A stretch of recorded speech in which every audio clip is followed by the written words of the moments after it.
رب اشرح لی صدری ویسر لی امری واحلل عقدۃ من لسانی یفقہوا قولی۔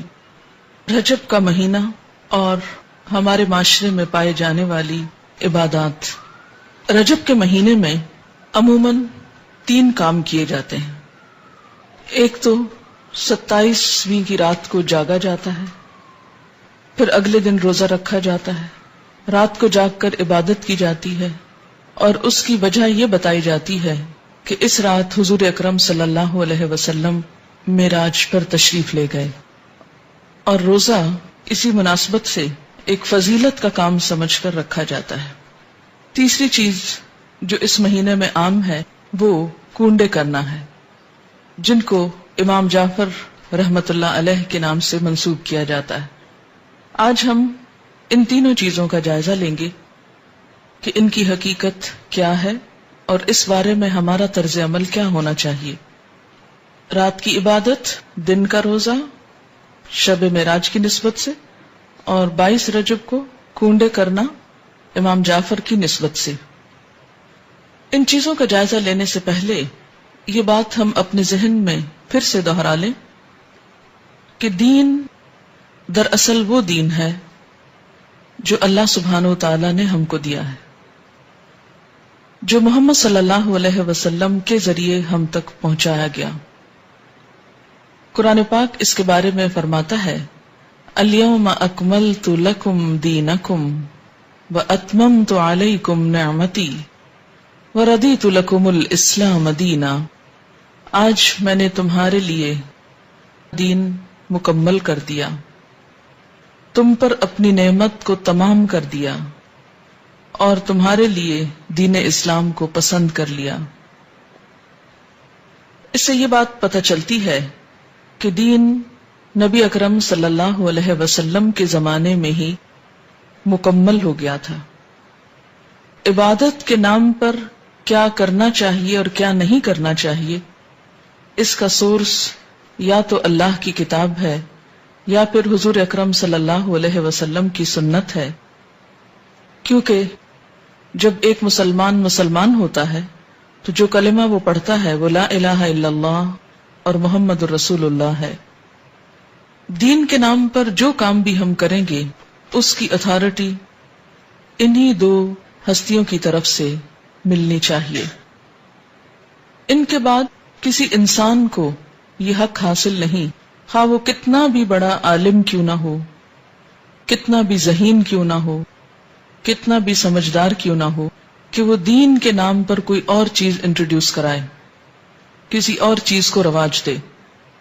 اگر یہ حق دے دیا جائے تو دین میں طرح طرح کی نئی باتیں شامل ہو جائیں جو اصل دین کی جگہ لے لیں گی، اور دین کے نام پر بہت سا انتشار، اختلاف اور باہم عداوت جنم لے گی۔ یہ 3 عبادات، رات کا جاگنا، دن کا روزہ، اور اس کے بعد 22 رجب کو امام جعفر صادق کے نام پر کچھ پکانا اور دینا، یہ تمام چیزیں حضور صلی اللہ علیہ وسلم کے دور میں موجود نہیں تھیں۔ 27 رجب کی رات، جسے عموماً شب معراج کہا جاتا ہے، اس میں آپ صلی اللہ علیہ وسلم کو اگر معراج نصیب ہوئی، اگر کا لفظ میں اس لیے بول رہی ہوں کہ اس تاریخ میں بھی اختلاف ہے، سال میں بھی اختلاف ہے، اس کا ذکر میں بعد میں کروں گی۔ اگر آپ کو معراج نصیب ہوئی بھی اس رات میں، تو آپ صلی اللہ علیہ وسلم نے اسی رات جو مخصوص عبادت کی، اس کے بعد کبھی بھی ہر سال 27 رجب کو کوئی خاص عبادت نہیں کی، نہ ہی صحابہ کرام نے کبھی 27 رجب کی رات کو کوئی شب بیداری کی یا اس کی کوئی فضیلت بتائی۔ اسی طرح جہاں تک روزے کا تعلق ہے تو روزہ بھی سنت سے ثابت نہیں ہے، عزت افزائی کی جاتی۔ تو اس سے کیا پتہ چلتا ہے کہ اس رات میں شب بیداری اور اس دن میں روزے کی کوئی حقیقت نہیں۔ اسی طرح جہاں تک امام جعفر کے نام پر جو کونڈے دیے جاتے ہیں، تو بات یہ ہے کہ یہ تاریخ نہ تو امام جعفر رحمت اللہ علیہ کی پیدائش کی ہے اور نہ ہی آپ کی وفات کی ہے۔ لہذا ان کی طرف اس کی نسبت کا کوئی ثبوت ہی نہیں ملتا یا جواز ہی نہیں ملتا۔ امام جعفر رحمت اللہ علیہ کی ولادت ایک روایت کے مطابق 8 رمضان 80 ہجری میں ہوئی، یا 83 ہجری کی روایت بھی موجود ہے، 83 یا 80، اور وفات شوال کے مہینے میں 148 ہجری میں ہوئی۔ اس لیے نہ تو ہم یہ کہہ سکتے ہیں کہ آپ کی پیدائش کی خوشی میں یہ ہو رہا ہے، اور نہ ہی یہ کہہ سکتے ہیں کہ آپ کی وفات کے ضمن میں یہ کوئی کام ہو رہا ہے، اگرچہ اصلاً ہی کسی کی پیدائش یا کسی کی وفات پر کچھ کھانا پکانا یا مخصوص کھانے پکانا اسلام کی روح کے مطابق ہی نہیں۔ اسلام میں صدقہ خیرات کا جو تصور ہے وہ یہ کہ انسان جب اپنے پاس کچھ مال پائے یا کسی ضرورت مند کو دیکھے تو وہ صدقہ خیرات کرے۔ اسی طرح اسلام نے صدقہ خیرات کی کچھ مخصوص شکلیں نہیں بتائیں کہ وہ حلوہ ہو یا کھیر ہو یا پوریاں ہوں یا چاول ہوں یا دیگ ہو یا بریانی ہو یا کوفتے ہوں، نہیں، اس لیے کہ اسلام ایسی کسی تکلیف میں انسان کو نہیں ڈالتا جو انسان کے لیے نبھانا مشکل کا سبب ہو یا مشکل پیدا کرے۔ ہم دیکھتے ہیں کہ اسلام ایک یونیورسل ریلیجن ہے، وہ کسی خاص کلچر کی پیداوار نہیں، یا کسی خاص کلچر کے لیے نہیں، کسی خاص ملک یا علاقے کے لیے نہیں، ہر زمانے، ہر دور اور ہر علاقے کے لوگوں کے لیے ہے، اور اس میں ایسے احکامات ہیں کہ جو ہر علاقے کے لوگ سہولت کے ساتھ کر سکیں۔ کئی معاشرے ایسے ہیں کہ جہاں کھیر پکائی ہی نہیں جاتی یا پوریاں بنانے کا طریقہ ہی نہیں آتا، یا کئی لوگ پوریاں بنانا جانتے ہی نہیں، تو کیا ایسے لوگ پھر اس عبادت سے محروم رہیں گے کہ جو ایک مخصوص کھانا نہ پکا سکتے ہوں؟ اس لیے جتنی بھی من گھڑت چیزیں دین میں داخل کی گئیں ان سب کے پیچھے اسی قسم کی باتیں آپ کو ملیں گی۔ کونڈوں کی رسم کے بارے میں ایک روایت کے مطابق اس کی ابتدا 1906 میں امیر مینائی کے خاندان سے ہوئی اور امام جعفر کے نام پر شروع ہوئی، اور یہ امیر مینائی کا خاندان جیسا کہ آپ جانتے ہیں کہ لکھنؤ سے یا ہندوستان سے تعلق رکھتا ہے، تو اس رسم کی تو ابتدا بھی عرب سے نہیں ہوئی یا جہاں اسلام کا اوریجن ہے وہاں سے نہیں آئی، تو اس کو اسلام یا دین کا حصہ یا نیکی یا عبادت آپ کیسے قرار دے سکتے ہیں؟ اگر آپ کو کسی کو بھی روح کو ثواب پہنچانا ہے، ان کے لیے صدقہ خیرات کرنا ہے، تو کوئی دن مقرر کرنے کی ضرورت نہیں، جب آپ کا دل چاہے اور جہاں آپ کا دل چاہے، جہاں آپ ضرورت سمجھیں وہاں آپ کر لیں، اور صرف چند مخصوص اشخاص کے لیے ہی نہیں، اس سے زیادہ کے لیے بھی آپ کر سکتے ہیں۔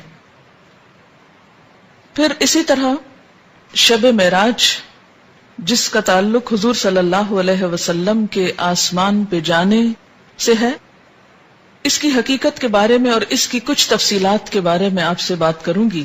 اگر کوئی شخص اس دن کو بہت اہمیت دینا ہی چاہتا ہے تو وہ بھی اپنے عمل پر غور کرے۔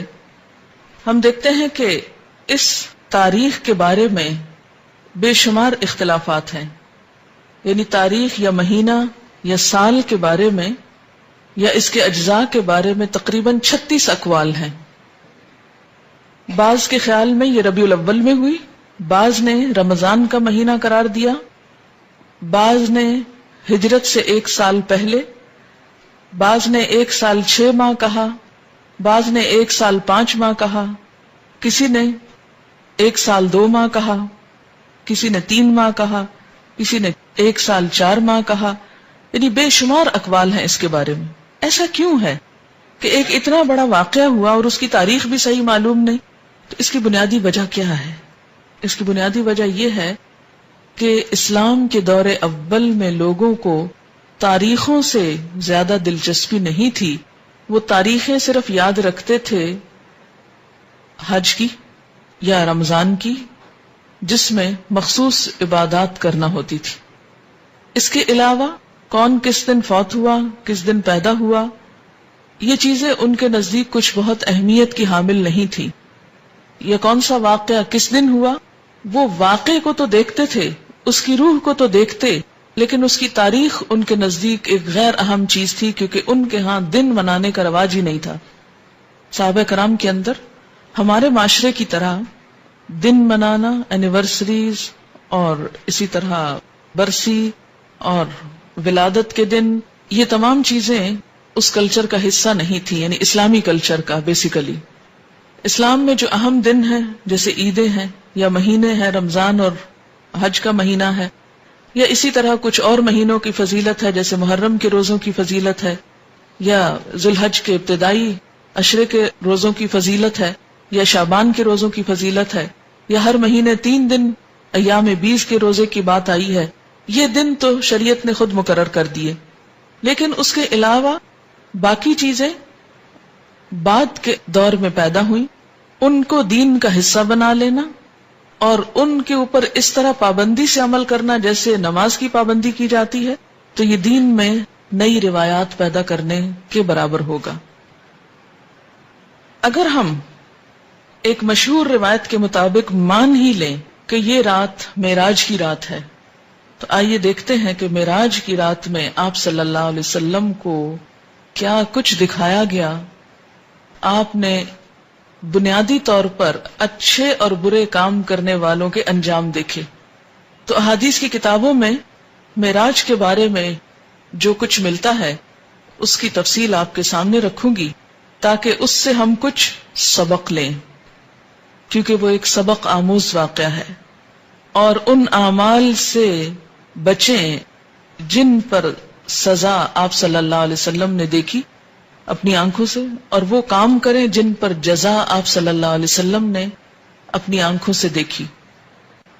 قرآن پاک میں اللہ سبحانہ وتعالی نے فرمایا، سبحان الذی اسری بعبدہ لیلا من المسجد الحرام الی المسجد الاقصی الذی بارکنا حولہ لنریہ من آیاتنا انہ هو السمیع البصیر. سورۃ بنی اسرائیل. پاک ہے وہ خدا جو اپنے بندے کو رات ہی رات مسجد حرام سے مسجد اقصی تک لے گیا، جس کے آس پاس ہم نے برکت رکھی ہے تاکہ ہم اسے اپنی قدرت کے بعض نمونے دکھائیں. یقیناً اللہ تعالیٰ ہی خوب سننے والا اور دیکھنے والا ہے. ان آیات میں جس واقعے کی طرف اشارہ ہے وہ واقعہ اسراء کے نام سے مشہور ہے. اسراء کا لفظی معنی ہے رات کو سفر کرنا، رات کو چلنا. اس میں بنیادی طور پر مسجد حرام سے مسجد اقصی تک جانے کی بات ہے. احادیث کی کتابوں سے پھر مسجد اقصی سے آگے آسمانوں تک جانے کی بات ہے. اس سفر کا مقصد کیا تھا؟ قرآن پاک میں آیا ہے لِنُرِيَهُ مِنْ آیاتنا، تاکہ ہم آپ صلی اللہ علیہ وسلم کو اپنی نشانیاں دکھائیں، اپنی آیات دکھائیں. تو پھر اگر ہم مانیں کہ معراج رجب میں تھی اور اس رات میں تھی، تو اصل چیز تو پھر وہ واقعہ ہے جو پیش آیا. اور پھر واقعہ میں بھی صرف واقعہ نہیں، اس کا مقصد کہ کیوں یہ واقعہ پیش آیا. اور وہ واقعے کا مقصد کیا ہے؟ لِنُرِيَهُ مِنْ آیاتنا، تاکہ ہم آپ صلی اللہ علیہ وسلم کو اپنی نشانیاں دکھائیں. آپ نے دیکھی، ہم کو بتائیں. ہم کو بھی دیکھنی چاہیے کہ آپ نے کیا دیکھا، ہم کو معلوم ہونا چاہیے. اسی طرح سورۃ النجم میں اس واقعے کی طرف کچھ اشارہ ملتا ہے. وَالنَّجْمِ إِذَا هَوَى مَا ضَلَّ صَاحِبُكُمْ وَمَا غَوَى وَمَا يَنطِقُ عَنِ الْهَوَى إِنْ هُوَ إِلَّا وَحْيٌ يُوحَى عَلَّمَهُ شَدِيدُ الْقُوَى ذُو مِرَّةٍ فَاسْتَوَى وَهُوَ بِالْأُفُقِ الْأَعْلَى ثم دنا فتدلى فكان قاب قوسين أو أدنى فأوحى إلى عبده ما أوحى ما كذب الفؤاد ما رأى أفتمارونه على ما يرى ولقد رآه نزلة أخرى عند سدرة المنتهى عندها جنة المأوى إذ يغشى السدرة ما يغشى ما زاغ البصر وما طغى لقد رأى من آیات ربہ الکبریٰ. ان آیات میں آپ صلی اللہ علیہ وسلم کے آسمانوں کی طرف جانے کا اور وہاں پر سدرۃ المنتہا اور اس کے آس پاس کی چیزوں کو دیکھنے کا اشارہ ملتا ہے. اور اس کے بھی آخر میں جو بات فرمائی گئی وہ کیا ہے؟ لقد رأى من آیات ربہ الکبریٰ، آپ صلی اللہ علیہ وسلم نے دیکھی کیا؟ اپنے رب کی بڑی بڑی نشانیاں. اور آپ کو معراج کیوں کروائی گئی تھی؟ آسمانوں پہ کیوں لے جایا گیا؟ یہ سب منظر کیوں دکھایا گیا؟ تاکہ آپ عین الیقین کچھ حقائق کو ملاحظہ فرمائیں اور پھر واپس آ کر لوگوں کو بتائیں اور لوگ ان سے فائدہ اٹھائیں. اس کا ترجمہ ہے، قسم ہے ستارے کی جب وہ جھکے کہ تمہارے ساتھی نے نہ راہ گم کی ہے اور نہ ٹیڑھی راہ پر ہے اور نہ اپنی نفسانی خواہش سے کوئی بات کہتے ہیں. یعنی یہ پہلے ہی وضاحت کر دی گئی کہ آپ اپنی کو من گھڑت دل کی باتیں نہیں کرتے. وہ قرآن تو صرف وہی ہے جو اتاری جاتی ہے، اسے پوری طاقت والے فرشتے نے سکھایا ہے جو زور آور ہے. وہ سیدھا کھڑا ہو گیا اور وہ بلند آسمان کے کناروں پر تھا، یعنی فرشتہ، پھر نزدیک ہوا اور اتر آیا، پس 2 کمانوں کا فاصلہ رہ گیا، بلکہ اس سے بھی کم. پس اس نے خدا کے بندے کو پیغام پہنچایا جو بھی پہنچایا. جو دیکھا اس میں پیغمبر کے دل نے جھوٹ نہیں کہا. کیا تم جھگڑا کرتے ہو اس پر جو پیغمبر دیکھتے ہیں؟ اسے تو ایک مرتبہ اور دکھایا تھا، یعنی اللہ تعالیٰ نے ایک اور مرتبہ بھی دکھایا تھا. کہاں؟ سدرۃ المنتہا کے پاس. وَلَقَدْ رَآهُ، اور البتہ تحقیق اس نے یعنی آپ صلی اللہ علیہ وسلم نے دیکھا تھا ہو اس کو یعنی جبریل کو. کہاں؟ نزلتاً اخرى، ایک اور مرتبہ. کہاں؟ عند سدرۃ المنتہا، سدرۃ المنتہا کے پاس. اسی کے پاس جنت المأویٰ ہے، جبکہ سدرہ کو چھپائے جا رہی تھی وہ چیز جو چھپا رہی تھی. نہ تو نگاہ بہکی نہ حد سے بڑھی.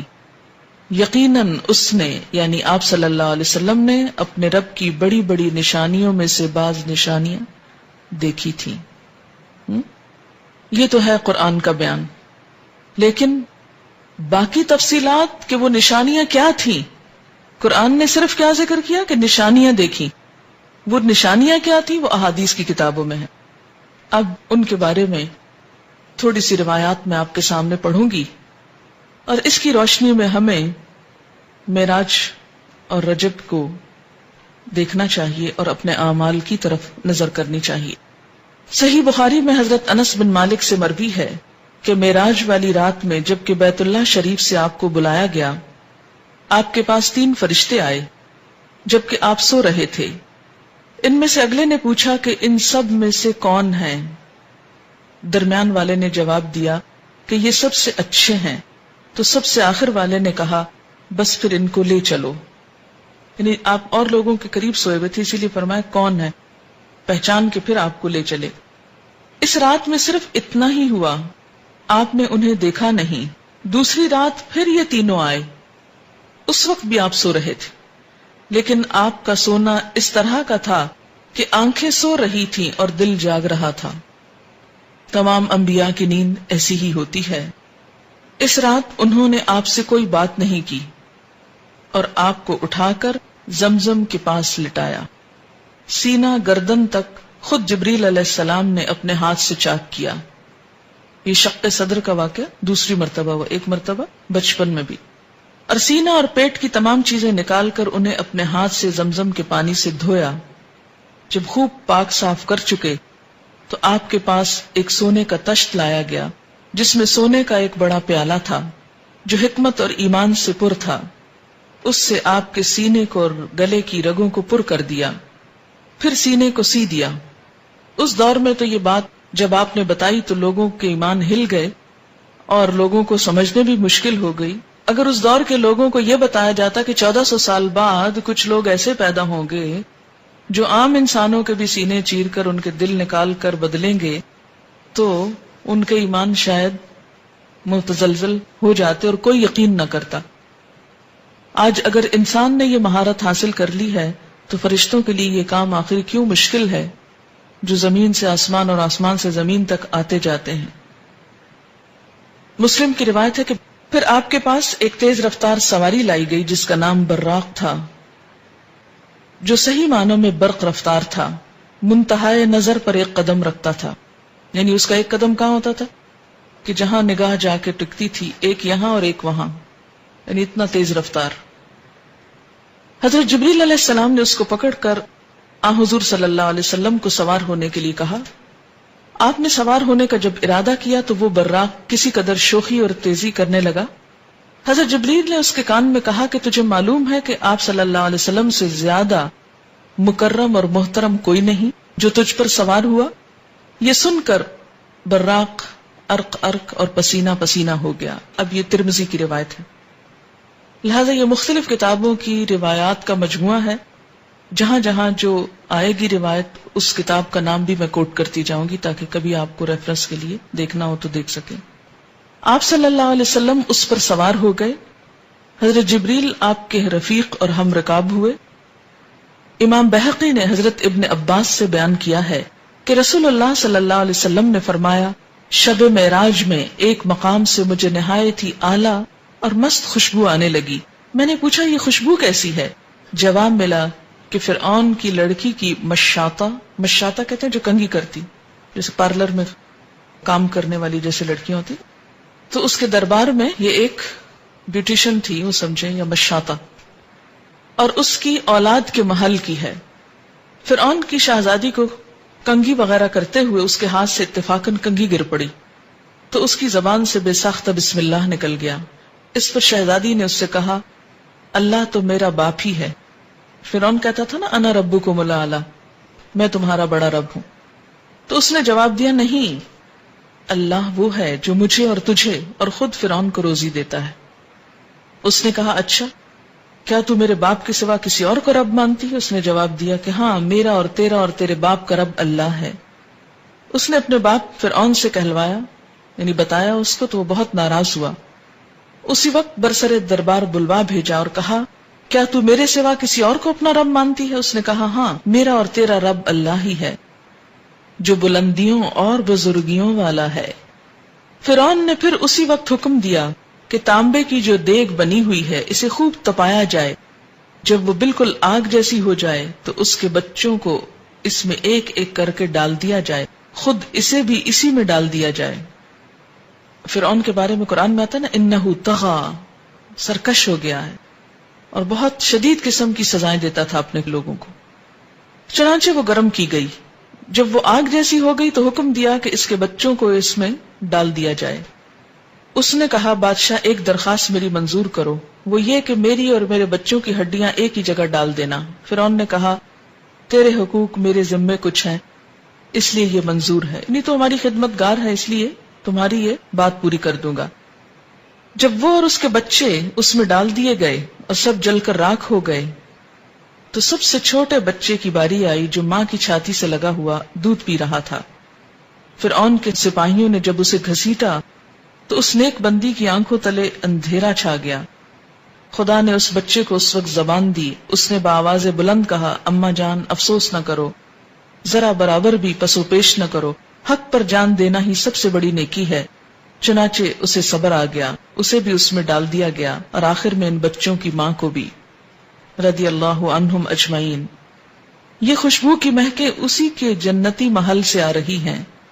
آپ نے اس واقعے کے ساتھ ہی بیان فرمایا کہ 4 چھوٹے بچوں نے گہوارے میں بات کی تھی، ایک تو یہی بچہ، ایک وہ جس نے حضرت یوسف کی شہادت دی تھی، اور ایک وہ بچہ جس نے حضرت جریج ولی اللہ کی پاک دامنی کی شہادت دی تھی، ان پہ الزام لگا تھا، اور حضرت عیسیٰ ابن مریم علیہ السلام۔ اس کا ذکر تفسیر ابن کثیر میں موجود ہے۔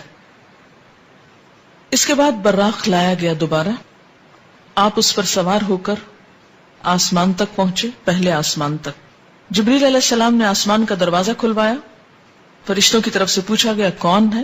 حضرت جبریل نے فرمایا میں جبریل ہوں۔ پوچھا گیا ساتھ کون ہے؟ بتایا گیا محمد صلی اللہ علیہ وسلم ہے۔ پوچھا گیا ان کے پاس پیغام الہی دے کر بھیجا گیا؟ جبریل نے کہا ہاں، یہ بخاری کی روایت ہے، یعنی پھر آپ کے لیے دروازہ کھولا گیا۔ بخاری کی روایت میں ہے کہ فرشتوں نے یہ سن کر کہا مرحبا، آپ بہت اچھا آئے، ویلکم۔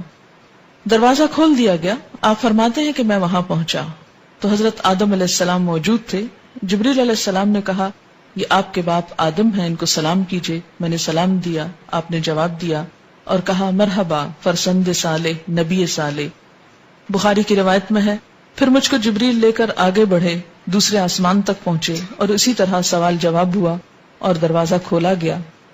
وہاں آپ کو عیسیٰ علیہ السلام اور یحییٰ علیہ السلام ملے جو دونوں باہم خالہ زاد بھائی بھی ہیں۔ جبریل علیہ السلام نے کہا یہ یحییٰ اور عیسیٰ علیہ السلام ہیں، ان کو سلام کیجیے۔ میں نے سلام کیا، دونوں نے جواب دیا۔ پھر کہا کہ مرحبا برادر صالح اور نبی صالح، اور پھر اسی طرح ان سے کچھ باتیں ہوئیں، اور ان کو برادر اس لیے کہا گیا، بھائی اس لیے کہا گیا کہ آپ ان کے ڈسینڈنٹ نہیں، یعنی وہ دوسری نسل سے ہیں۔ بخاری میں ہے کہ مجھ کو جبریل علیہ السلام تیسرے آسمان کی طرف لے کر چڑھے اور دروازہ کھلوایا۔ پوچھا گیا کون؟ جبریل نے کہا میں ہوں۔ پوچھا گیا تمہارے ساتھ کون؟ انہوں نے کہا محمد صلی اللہ علیہ وسلم۔ پوچھا گیا ان کے پاس پیغام الہی ہے؟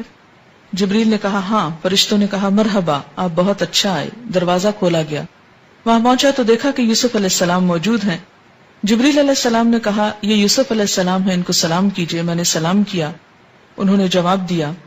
انہوں نے کہا مرحبا برادر صالح اور نبی صالح، کیونکہ وہ بھی بنی اسرائیل میں سے تھے، اس لیے بھائی کہہ رہے ہیں۔